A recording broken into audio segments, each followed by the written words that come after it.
O legado de Samuel Colt. Este é o Visão Libertária, sua fonte de informações descentralizadas e distribuídas. Samuel Colt foi um armeiro, engenheiro e empreendedor americano, que fez fortuna após criar e patentear o famoso revólver como conhecemos hoje. No dia 25 de fevereiro de 1836, o jovem Samuel, então com 21 anos, patenteou uma ideia que, para muitos historiadores, mudou a história mundial. Ele foi o inventor do revólver de 6 tiros com cilindro removível, o lendário Colt 45. Na sociedade em que vivia, os armamentos disparavam apenas uma munição por recarga. Colt teve essa ideia quando era marinheiro e observava o funcionamento do eixo tracionador de um navio.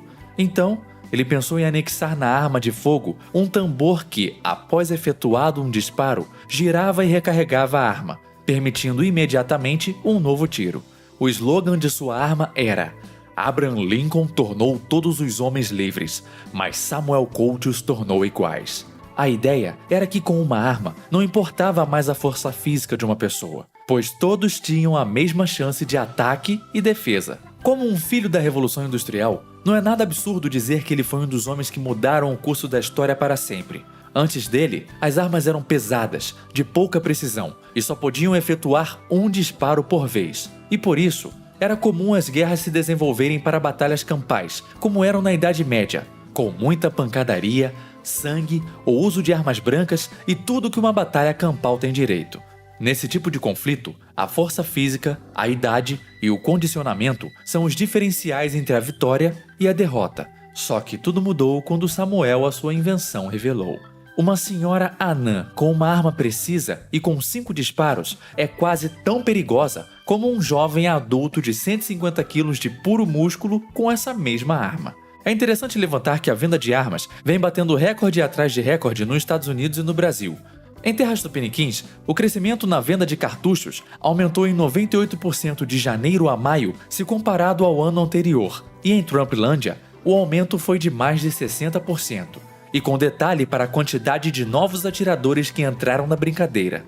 Parece que ainda existe sanidade no mundo. Pessoas que não depositam sua fé no poderoso e benevolente Estado para sua própria proteção.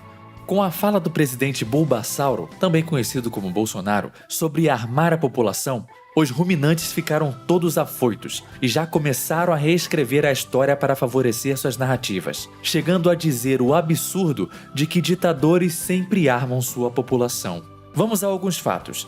Em 1918, o Conselho dos Comissários do Povo decretou a rendição das armas, onde todas as pessoas deveriam entregar suas armas de fogo, baionetas, bombas e espadas para o Partido Comunista Soviético. Mas é claro que os membros do partido eram pessoas especiais e iluminadas, eles ainda poderiam ter armas. Em 1919, a República de Weimar aprovou a primeira lei restritiva sobre armas de fogo na terra do bigodismo, que ordenava a entrega de todas as armas para o governo e dificultou muito a compra e o porte legal, lembrando bastante como é aqui em Banânia. Em 1933, os bigodistas, para não falar aquela palavra com N que pode diminuir o alcance do vídeo ou até derrubá-lo, assumiram o poder e em 1938 passaram 2 leis sobre o assunto, a Lei Bigodista sobre Armas e a Regulação contra Portes de Armas dos Judeus, que na prática proibia a posse e a compra de armas pelos judeus, inclusive armas brancas, e facilitava para os alemães puros. Existe hoje a Associação Judeus pela Preservação da Posse de Armas de Fogo, e como o progressismo nos ensinou, devemos respeitar o lugar de fala das pessoas que foram oprimidas, não é mesmo? Podemos lembrar de ações parecidas na China comunista, Cuba, Coreia do Norte e vários outros governos tiranos viciados em controle e poder. Mas vamos nos contentar com apenas esses 3 exemplos. Talvez o Sr. Bovino Gadoso ainda não esteja convencido e argumente, mas é irrelevante ter armas contra exércitos profissionais. Isso é só justificativa para oprimir as minorias. Para rebater esse argumento, vou apresentá-los um pouco da história do Afeganistão, chamado por alguns historiadores de O Cemitério de Impérios. Como uma rota comercial milenar e habitada por diversos povos rivais, a região foi palco de literalmente centenas de conflitos, criando no povo a rejeição à ideia de ser governado junto de uma cultura que favorece a proficiência com técnicas de guerrilha. Quase todos os tiranos de todas as eras já se declararam senhores daquele território. Gengis Khan e Alexandre o Grande são alguns dos mais famosos. No passado recente, a região foi invadida pela União Soviética em 1979 e pelos Estados Unidos da América em 2001. E nem as grandes potências conseguem derrotar o pequeno país asiático.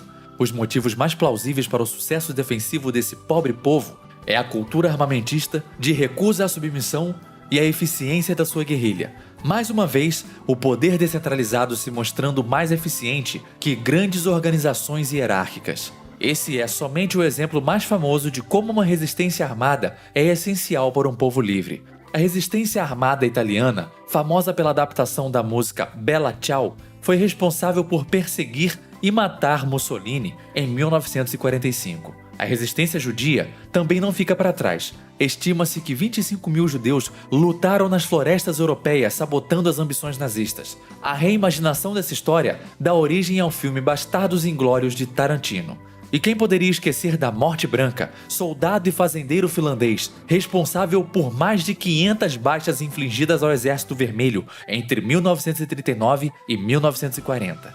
Paz armada é um pleonasmo. Quando só um lado tem armas, se dá o nome de dominação, domínio, etc. E não paz.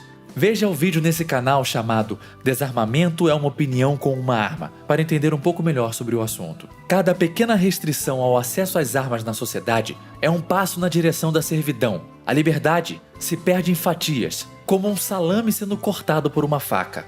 O Estado não pode e não quer te proteger, meu amigo. Não terceirize sua responsabilidade. Aceite as ideias e use das ferramentas que Samuel Colt criou.